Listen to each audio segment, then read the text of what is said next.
22 مہینے گزر گئے، غزہ کی پٹی کو خون سے نہلایا گیا، 60,000 کے قریب شہید کر دیے گئے، لیکن دنیا کی طاقتور قوموں کے سامنے، اسرائیلی بموں اور بارود کے سامنے وہ مجاہدین ڈٹے ہوئے ہیں، صرف کس کے لیے؟ صرف اس لیے کہ اللہ تعالیٰ نے ان کو ہمت اور جذبہ عطا فرمایا۔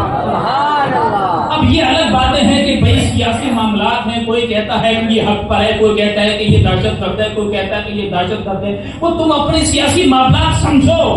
لیکن ہر پہلو کے اندر ایک پہلو نکلتا ہے، ہر بات کا ایک وزن ہوتا ہے، ہر چیز کی ایک وجہ ہوتی ہے۔ اے خدا کے بندو، وہ وجہ یہی ہے کہ جس قوم میں ہمت آ جاتی ہے، جس قوم میں اللہ کی ذات سے محبت آ جاتی ہے، وہ خود کو مٹا دیتی ہے، وہ اپنی ذات کو فنا کر دیتی ہے، لیکن خدا کے نام کو کبھی چھپنے نہیں دیتی۔ بے شک، سبحان اللہ، سبحان اللہ۔ تو میرے